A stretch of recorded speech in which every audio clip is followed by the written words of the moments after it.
The study showed that power corrupts and how difficult it is for people who are the victims of abuse to stand up and defend themselves. Why doesn't anybody who is being abused by a spouse or something like that just say, stop it? And we realize now that that's not as easy as it sounds.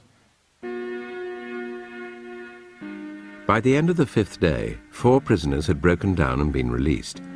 416 was on the 2nd day of his hunger strike, and the experiment still had another 9 days to run. At this point, a fellow psychologist visited Zimbardo's basement prison and would witness the brutality of the experiment firsthand.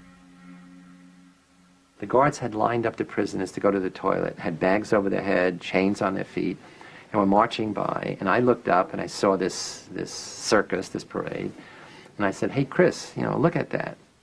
I looked up and I just began to feel sick to my stomach. I had this just chilling, sickening feeling of watching this. And I just, you know, I just turned away. And I just let loose in this emotional tirade. I just lost it. I was angry, scared. I was in tears. And I'm furious. I'm saying, you're supposed to, and then we had a big argument. You're supposed to be a psychologist. This is this interesting dynamic behavior in such a few days. But I'm going through this whole thing, the power of the situation. She says, no, it's that young boys are suffering, and you are responsible. You're letting it happen. I said, oh my God, of course you're right. The next day, Zimbardo ended the experiment. Studies like his stimulated heated debate about the ethics of using human subjects. Clearly, young men suffered, verbally, physically. Prisoners felt shame in their role, guards felt guilt. So in that sense, it's unethical. That is, nobody has the right, the power, the privilege to do that to other people. In the wake of experiments like Zimbardo's and Milgram's, ethical guidelines changed, introducing greater safeguards to protect participants. In the Stanford experiment, Zimbardo might have spared his volunteers distress had he not taken on a dual role in the study. If I was going to be the prison superintendent, I should have had a colleague who was overseeing the experiment, who was in a position to stop it at any point, or I should have been the principal investigator and get somebody who was going to be the prison superintendent. I realized that was a big mistake, to play both those roles and be shifting back and forth. After the experiment, Zimbardo brought all the participants together to talk about their experiences. John Wayne would now come face to face with the hunger striker he had tormented. I was a little worried. I said, oh my God, he's really going to come down on me hard now, now that we're on equal footing. It harms me. How did it harm you? How does it harm you? Just to think about it, you mean that people can be like that? Yeah. It let me in on some knowledge that I've never experienced firsthand.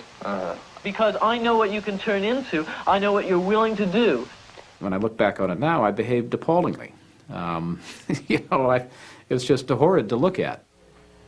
I think I tried to explain to him at the time that, you know, what you experienced and what you hated so much was a role that I was playing, that's not me at all.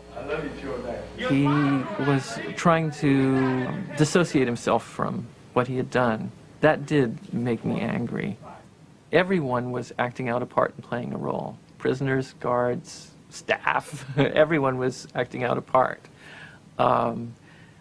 It's when you start contributing to the script, that's you. And thus it's something you should take responsibility for. I didn't see where it was really harmful. It was degrading, and that was part of my particular little experiment to see how I could... Your particular little experiment. Yes, Why don't you tell me about that? I was running little experiments of my own. Tell me about your little experiments. Okay. I'm curious. I wanted to see just what kind of verbal abuse that people can take before they start objecting, before they start flashing back. If I have any regret right now, it's that, you know, I made that decision, because it would have been interesting to see what would have happened had I not decided to force things. It could be that I only accelerated them, that the same things would have happened, but we'll never know. If the extreme nature of Dave Eshelman's behavior tested the prisoners, it also presented the other guards with a choice, to intervene or not. surprised me that no one said anything to stop me. They just accepted what I said, and no one questioned my authority at all. And it really shocked me. Why didn't people, when I started to get, abuse people so much, I started to get so profane that, and still people didn't say anything. There were a few guards who hated to see the prisoners suffer. They never did anything which would be demeaning of the prisoners. The interesting thing is, none of the good guards ever intervened in the behavior of the guards who gradually became more and more sadistic over time.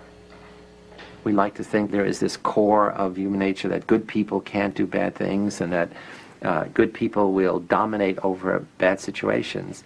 In fact, one way to look at the Stanford Prison Study is that we put good people in an evil place and we saw who won. Well, the sad message is, in this case, the evil place won over the good people. It did show some very interesting and maybe some unpleasant things about human behavior.